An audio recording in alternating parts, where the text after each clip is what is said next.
Hello, my name is Lani, and welcome to Lani's Lens, where I share all my thoughts on film, TV, pop culture, and literally whatever else is on my mind. Today's video is going to be a little different. It's actually my first ever unscripted video, so we'll see how that goes. But we're going to be doing something really fun. I kind of ate with this idea, I know, but today we're going to be celebrating the first ever annual Lens Awards, which is my version of the Oscars or the Emmys. There are going to be categories, but everyone's a winner here, and my opinion is the only one that matters. But I would love to hear from you. What are your favorites from this year, whether it's films, TV shows, albums, songs, music videos, literally anything. I'm going to be yapping about literally everything from films to boiler room sets to niche TikToks. So stick around, grab a snack, get a drink, and let's celebrate and reflect on the best of the year. So the categories include, let me get my trusty laptop. I also just kind of want to show off my laptop stickers, so don't mind me. But the categories include Best Picture, duh, all-time favorite films I discovered this year, Best TV Show, Best Live Performance, Best Album, Best Music Video, Top K-pop Boy Group, Top K-pop Girl Group, Favorite Podcasts, and then I'm going to do a little section where I talk about my favorite accessories, tech, and different beauty products that I bought this year that I really love. And then lastly, I'll do some honorable mentions because this year was jam-packed and there's some things I can't put into a category that I really just want to talk about. So we'll do that too. Now that we have that out of the way, let's get into it. But again, please leave down below what your favorites are for each category. I'd love to see them. And I always love adding your guys' recommendations to my lists. So for the first category, which is Best Picture, the nominees are Anora, A Different Man, Dee Dee, Queer, It's What's Inside, Challengers, Strange Darling, Baby Girl, and then Wicked. I already made a video about Anora that nobody watched, so please go watch that if you want to hear my full thoughts on that movie. Mikey Madison, again, come home, the kids miss you. But I'm not going to talk about it anymore here. For the rest of the films, I'm just going to give some of my quick thoughts on them because I do not have time to talk about 10 different movies with all the different categories on this list. Queer. Luca Guadagnino is my favorite director, but for some reason, I went into this with such low expectations. I didn't think he was going to be able to top what he did with Challengers, but boy, was I wrong. I loved this so much more than Challengers. I was talking to my friend Paolo about this, and we were like, looking back on it, was Challengers even that good? I know, but I have to ask the question, was Challengers that good, or was it just the homoeroticism and the house music as the score? Like, I don't know. I need to rewatch the movie to answer my own question, and I will never doubt Luca Guadagnino again, but the question needed to be asked. Anyways, back to Queer. Everything about Queer was such a pleasant surprise. I feel like this really solidified my view of Luca Guadagnino and his sensibilities because everything was so tactile in this film and made me feel so deeply, whether that was pity, resentment, annoyance, anything. I just really enjoyed the ride that this film took, and it was not afraid to be out there, not afraid to be a little kooky,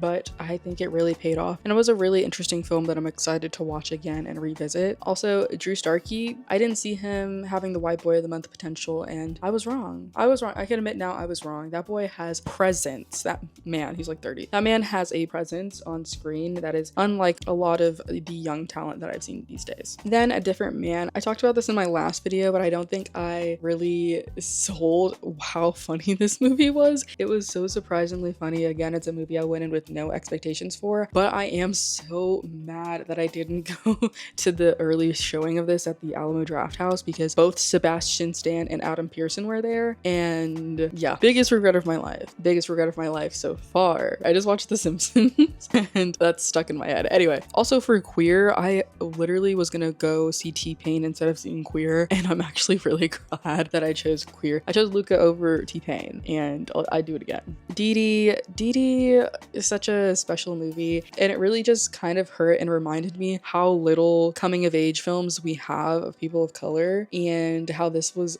one of the best coming of age movies I've seen in forever. I do love Lady Bird, but I just feel like, I don't know, I feel like this one was so much more real or relatable for me at least. It is really crazy to watch this after have seen mid-90s and see how much praise mid-90s got when this was everything I thought that movie was, and it wasn't. This movie was real, it was nostalgic, and I put in my Letterboxd review that literally my guilty pleasure is middle school boy humor because there's nothing that matches it. The fearlessness, the ruthlessness of pre-teenage boys is untouched. Also the nostalgia. I wasn't even a preteen during this era, but seeing the riot of it all, seeing all the Paramore love, making me wish I had a MySpace. If I had a MySpace, you bitches would be so so you would be so sick of me if I had a MySpace. But yeah. And then also the storyline with the mom, and just, I love films where we look at parents and we look at older women and just the quietness and the solitude that they find themselves in, and how they're still able to be the heads of loving homes and really be there for their children. And that's always something that's gonna get me. The next film is It's What's Inside, which was a complete surprise to me. I really loved it. I think I heard about it through Amanda the Jedi, maybe when she was on the Intercut podcast, which I've been obsessed with this year. But this was like one of her favorite movies of the year, and I was really excited to see it, and it did not disappoint. The concept alone was so interesting, but the execution was next level with the performances, with the lighting, with the reflections, and even the way they did the backstory and the storytelling using like stop motion and like mixed media was so innovative and so interesting. I loved it. And I was also just happy to see two of the love interests from the first season of Sex Lives of College Girls in this movie killing it. It was just a really great film that got me thinking, and it was also really entertaining. Then Challengers, I don't have much to say. I also did another video where I talked about this. Then we have Strange Darling, which I just think of this film a lot and how disturbing and visceral the viewing experience was. I did really enjoy it though, and I think this is my best Letterboxd review from the year that got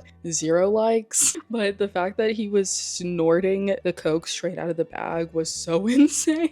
And it was like right after the Ice Spice Cleotrap beef when she was like, "You vacuum?" And so I put, "You not gonna tell the people how you was snorting coke straight out the bag, you vacuum?" Might be my best work. But yeah, that video was so visceral, and the ending shot, I don't know if I'll ever stop thinking about it, but I really need to rewatch this movie. And then we have Baby Girl, which is the last film I watched on this list. And I don't know if it's the recency bias, I don't know if it's the Harris Dickinson of it all, but I really enjoyed this, and I wasn't hype about it until like a week before it came out. And I saw all of the promos, but to me it just seemed a little too Wattpad, and it was going with the trend of these like older white cougars and white boy of the month that I wasn't particularly drawn to. But I do really love Harris Dickinson, and Sophie Wilde's in it. And I'm not familiar with Nicole Kidman, but she really impressed me. This was written and directed by the same director for Bodies, Bodies, Bodies, which I absolutely love. I found that out like a week before, and then I also rewatched Triangle of Sadness, and so that just reinvigorated my hype for Harris Dickinson, and finding out that Helena was the writer-director really sold me on it. So I went in very hyped, and I was not disappointed. This movie was so funny. It was so funny. I love the subversion of gender, and the way that they played into that was so interesting, and I just thought it was a very entertaining movie, and I can't wait to see more from Helena. And I'm just glad to see Sophie Wilde in another role. Like, love her down, loved her and Talk to Me. Did anybody else watch Everything Now? Am I the only one who watched that show? I have an honorable mention, which is actually a documentary that I watched while I was in Korea, I think, called Sperm World. And I don't know if that didn't sell you, I don't know what will, but it's a film that explores the underground of the, like, I was gonna say black market, the Facebook groups with sperm donation, and talks to people that are frequent donors and how their borderline addiction to donating is creating new relationships and affects their existing relationships. And the way this was shot was just so disturbing, but it just felt so grounded and so real, and I felt like I really got a glimpse into these people's world. And it's a world I never want to be in, but I would readily watch this documentary again, because it's so immersive and so fascinating to see that these are real people living these lives. Like, this man has over 200 children, I think, and he goes from house to house for 2 to 3 days to spend time with them, and just getting to like pick their brains and hear the psychology behind this is actually insane. So highly recommend. And then for films I added to my all-time favorites this year, first we have Y Tu Mama Tambien, which I saw a while ago, but this second viewing really hit me, and I had to add it to my list. Then we have While You Were Sleeping, and I don't know, I guess I was really in my rom-com era this year. Especially rom-coms from like the 80s and 90s, but this was such a charming little film, and seeing Sandra Bullock in a role where she's not like this hardened woman and just like a young girl who doesn't have it all figured out was really endearing. And I really loved I think his name's Bill, I don't remember.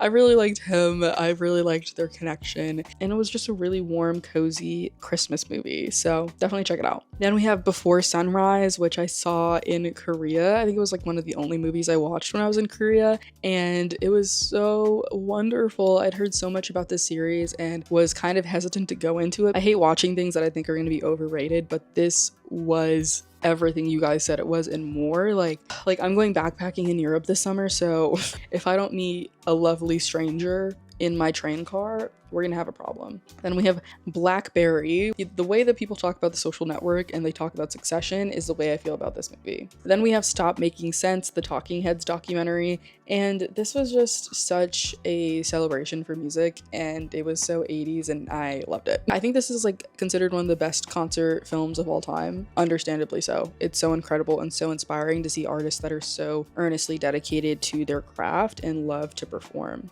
Then we have Pretty Woman.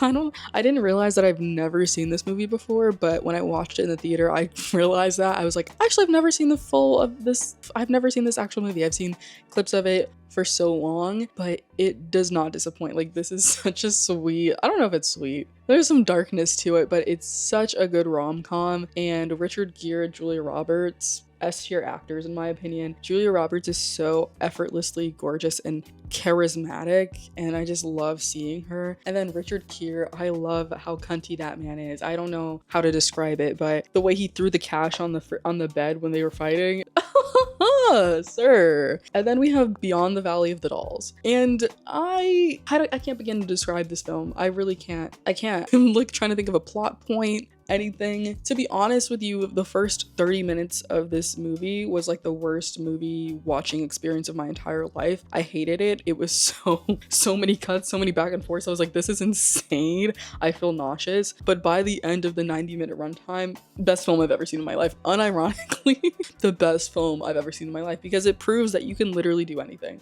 You can literally do anything you want. Somebody will fund it and somebody will love it. Maybe not at the time, but 50 years later, a queer Black girl in Texas will find joy in it, find immense joy in it. So yeah, if that doesn't sell you on it, I don't know. I don't even know what to compare it to. Like maybe Rocky Horror Picture Show, but it's like 10 times more, somehow more irreverent, more wacky than Rocky Horror Picture Show. Yeah.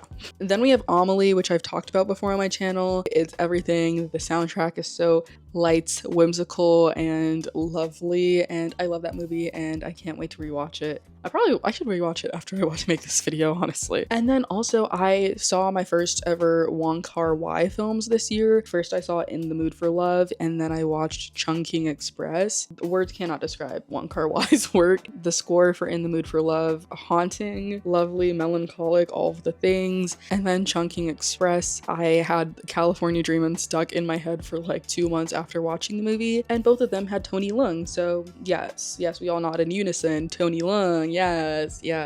And then lastly, we're going to be talking about TV, the best TV show of 2024. So we're going to start with the first shows I watched this year, because those are the ones I have the least thoughts on because I watched them so long ago. But first we have Ted, which completely surprised me. The show is so charming. I've never been a big sitcom person, but if this is what it's giving, I'm into it. I really begrudgingly will admit, I think that Seth MacFarlane is really funny, and there's so many clips from the first Ted movie that I will rewatch, but this takes it to another level, and it brings a lot of heart to the character and the family, and I love every performance in it. My favorite and the standout is the mom, and I don't know her name in the show, but I know she plays Cassie's mom in Euphoria. She plays Sue's. Brilliant there, brilliant here. And then we have Baby Reindeer, which do we all remember Baby Reindeer? Like, this show was incredible and deeply disturbing, and those are all my thoughts. It's been too long. And then we have the comedies. We have Abbott Elementary, which much. What is there to say about Abbott Elementary? Everybody loves Abbott. Everybody should watch Abbott. If you're not watching Abbott, you need to get on that. Do you not like whimsy? Do you not like having light in your life? Watch Abbott Elementary. And it's actually going to be the topic of a video I'm working on. Hopefully I can get it out beginning of next year, but it's going to be talking about the importance of Abbott Elementary and Black whimsy, which is something we don't see often in media, but I think it's so important to see, you know, Black people having fun and living life in grounded reality, but still having whimsy and having fun and getting to be quirky, silly, and funny. And I'm really excited about that video. But anyways, Abbott. And then we have Hacks. I've talked about Hacks on my channel before. I love this show. I saw the finale at the Paramount Theater in Austin, and I hadn't seen the finale of season 3 when I made that video, but my god, oh my god, Hacks is so incredible. I don't have the words. I'm not doing it justice. Like, Hacks is such a brilliant show, one of the funniest shows I've seen, and I'm actually going to Vegas very soon, and I can't wait to go just because I'm literally obsessed with Hacks. So, and then we have The Penguin. This was such a surprise for me because I saw Colin Farrell getting in the prosthetics for this show, and I was like, what are we doing? What are we doing? This is so insane. Like, we're doing all this for a DC show. Like, are we so serious? And they were in fact serious. This show was so good. Colin Farrell, I never doubted you, but I did, and you proved me so wrong. Kristen Milioti, where has this been? Like, I saw her in Palm Springs, loved her in that, but for her to be such a good comedic actress and be so silly to come to this role that's deeply tragic and yet iconic, like, I just am in awe of her, and I really can't wait to see what she does next. I really want a season 2, and spoilers, but I don't think Vic is dead. Maybe I'm dumb, maybe I don't get it, but I don't think Vic is dead. There's no way he's dead after all of that, but there is a way. And then lastly, Interview with a Vampire. Who was gonna tell me about Interview with a Vampire? I had heard one person talk about this show before, and then I saw all these TikToks that were talking about like gay vampires terrorizing themselves for decades and centuries, and I was like, who was gonna tell me? Again, who was gonna tell me? This show is made for me. This show, if you know anything about me, you know I'd love this show, so why didn't anybody tell me? Where's the promo? The show's on Netflix and Prime Video. Why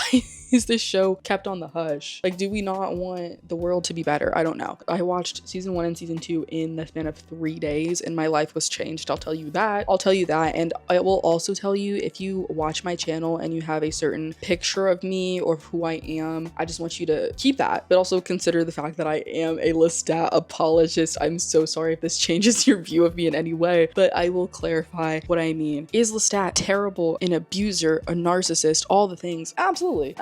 But this is a television show, and I eat it up every time. That performance is insane. My apology doesn't come for his actions. I'm not apologizing for anything that man has done, but I will apologize for how I will never shut up about how iconic this character is and how it's going up there. It's touching. I'm not gonna say rivaling. It's touching Frankenfurter. Like, come on, queer villain. Yeah, he can be terrible. But queer villain. I'll never forget. I saw actually this year. I saw John Waters. He spoke a little before they did a double feature of Female Trouble and Pink Flamingos, and he was like, I always liked the villain. They had the better outfits, and that's how I feel about villains. Like, is Lestat a terrible person? I can't stress that enough. Yeah, person, vampire. But the rules are different for vampires, you know? And also, it's crazy that I say that. I'm an apologist when Claudia is literally my favorite character. Like, I don't know. I don't know what to tell you guys. I love Claudia so much. I got a little Claudia pin and a Lestat pin, and then they gave me a Louis sticker. Didn't ask for that. And you guys are gonna be mad. Louis pisses me off, but Louis makes me so irrationally angry. Like, why don't you ask questions, babe? This is how you act. You acted like this over a little piece of ding ding. That's how you act. This is how y'all act over some ding ding? A little piece of ding ding? Bitch start sacrificing the whole motherfucking family over a little piece of dick? This is how y'all act? Miss Ding Ding. You did all that for a little piece of dick.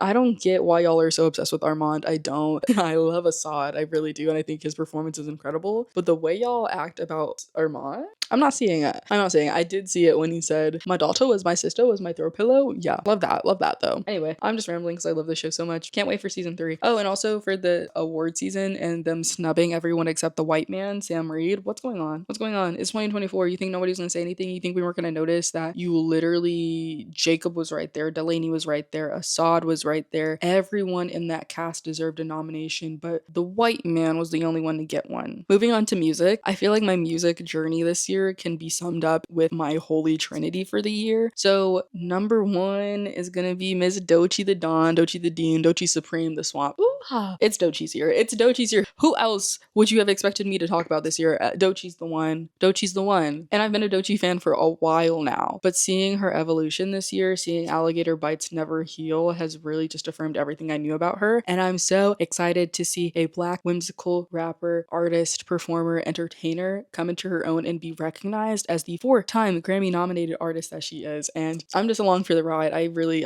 am so proud and in awe of her. And then we have Remy Wolf. I love Remy. I have really no words to say anything but like my Big Ideas hoodie that I spent too much money on. And then I have my dumb Snow Bunny shirt that I also do not have with me because I'm home for the holidays. But yeah, Remy Wolf and Enigma. And then lastly, we have Chapel Roan, who, if you would have asked me at the beginning of the year who I thought my top artist would be, I would have told you Chapel Roan. But again, this is a lesson in never underestimating how annoying white gays can be. And that's all I'm going to say on that.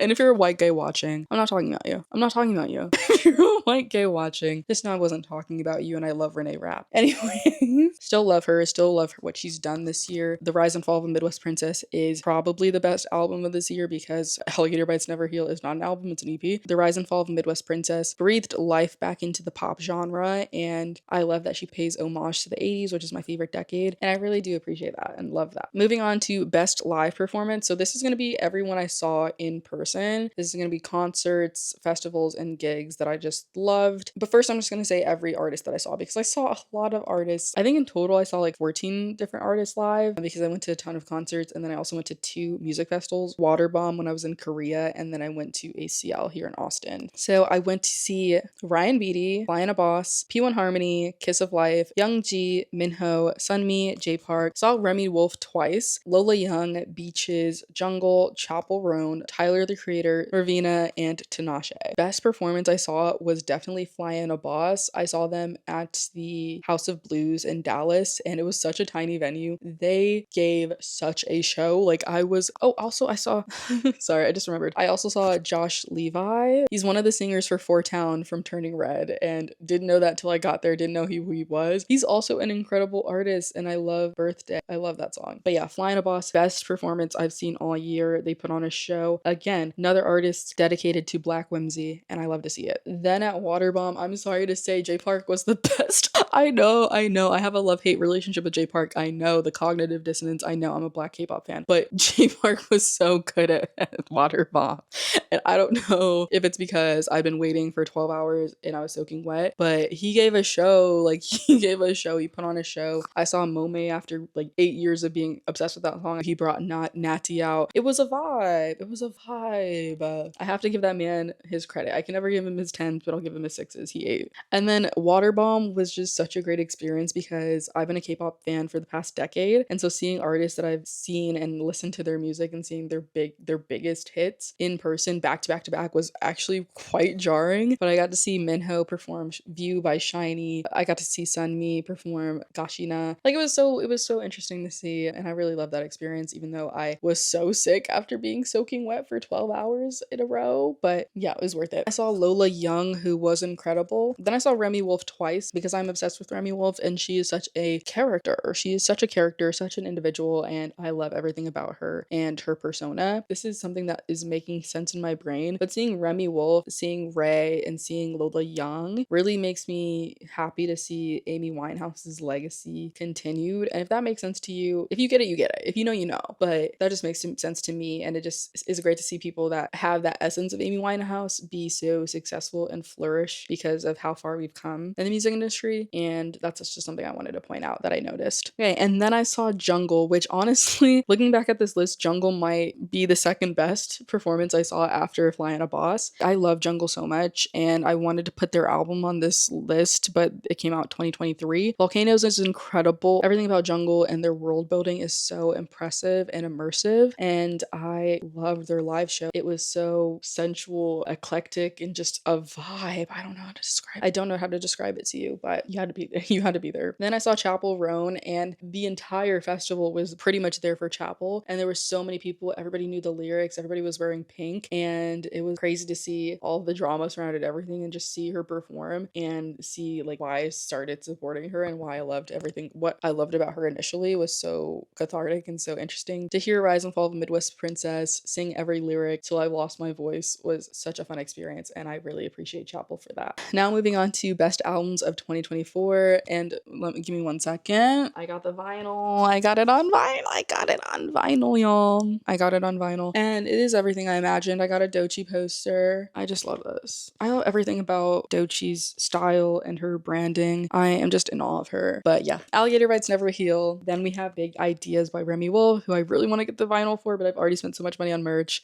Then we have Brat by Charlie XCX, Charm by Claro, The Challenger Score by Trent Reznor and Atticus Ross. Now for the best music videos of 2024. I'm not gonna have a lot to say about these except okay. So first we have Body Favor by Jay Stevens. Then we have Wet Dream by Snow White, Impossible by Rise, Alter Ego by Doechii, Taste and Espresso by Sabrina Carpenter, Mamushi by Megan Thee Stallion, What You Know by Glorilla, Mantra by Jenny, and If You Know You Know by XG. And for K-pop, I really didn't know whether to put K-pop in here because this is one of my most removed years for K-pop. I feel like I'm just slowly aging out. Again, I've been a K-pop fan for almost a decade now, but I'm just not as active. I didn't listen to a single album this year, but this is what I noticed from my casual participation in K-pop this year. So my top groups are Rise, NCT Dream, I Am a Dream Zen. They are my ultimate bias group and I love them so much. Haechan is my ultimate bias for those of you who are wondering. And When I'm With You, y'all are so ungrateful. That was not a low quality album. Are you guys serious? Y'all need to leave them alone. And I'm just happy that Renjun is back from hiatus and the boys look happy. I loved it. I loved it. Then we have N-Hyphen, who I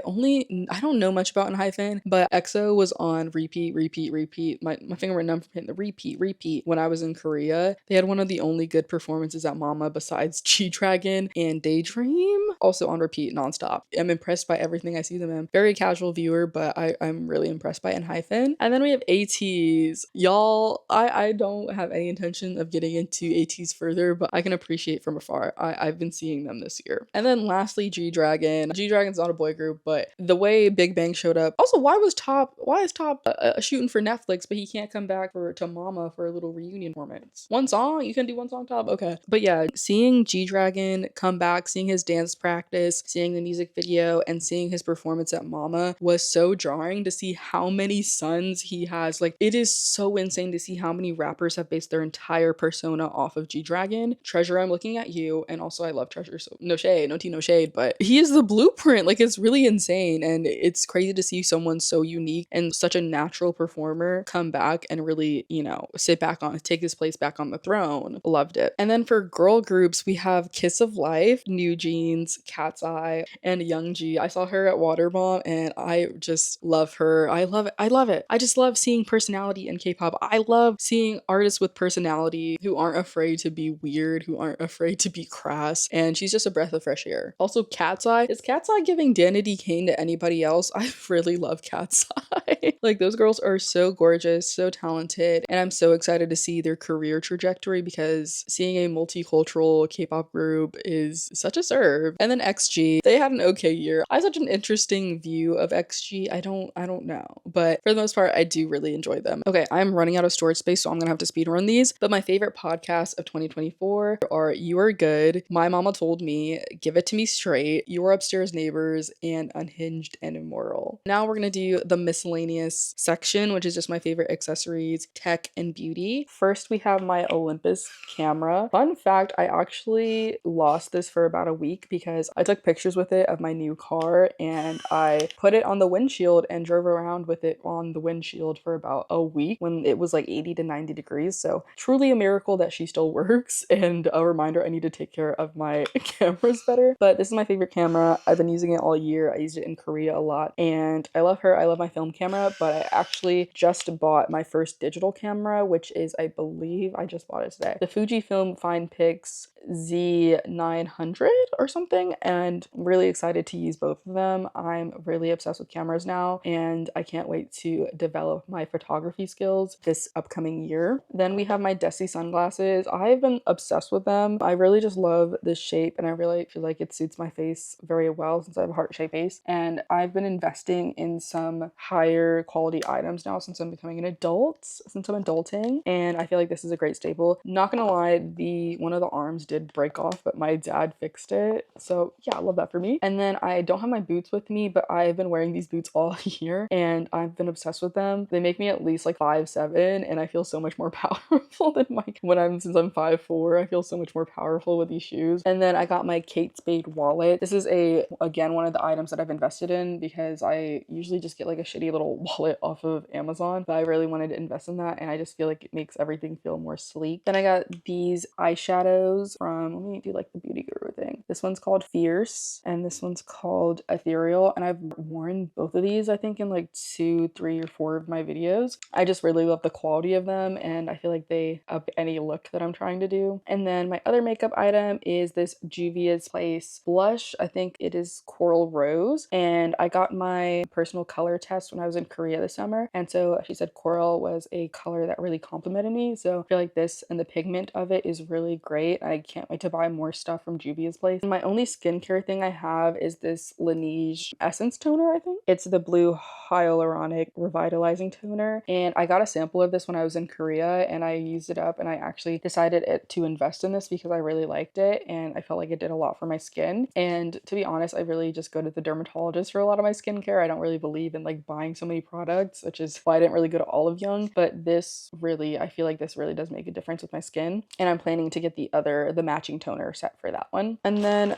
my last like item is this Bagu item. I don't even know, what is it called? Yeah, so Bagu did this like collaboration. I literally have no idea like what it's called, but I really just love this bag. I don't know if I'm doing it justice on camera. It's so pretty. It's like this holographic sage green and pink design that I think is really unique and very gorgeous. And so I know I was like, I'm not gonna get any more Bagu, but I just had to, like, it was so gorgeous and I hadn't seen anything like it. So that will be my last Bagu. Mark my words, that will be my last Bagu. And then I have my other one, that my travel Bagu that I can't put on camera because it's all the way over there, but I also love that. And then here is my commonplace journal that I've been using this year. I just use this to do a lot of vocabulary because I really love to learn new words and learn and remember them and try to use them in my everyday vocabulary. But I also use it to just talk about the films I like, any recipes that I've learned, any quotes that I learned, any like facts I learned. And oh my god, I didn't talk about Muriel's wedding. Bye. Yeah, and I thought this was just a really great way to be more intentional about the things that I liked. And then I also have a journal where I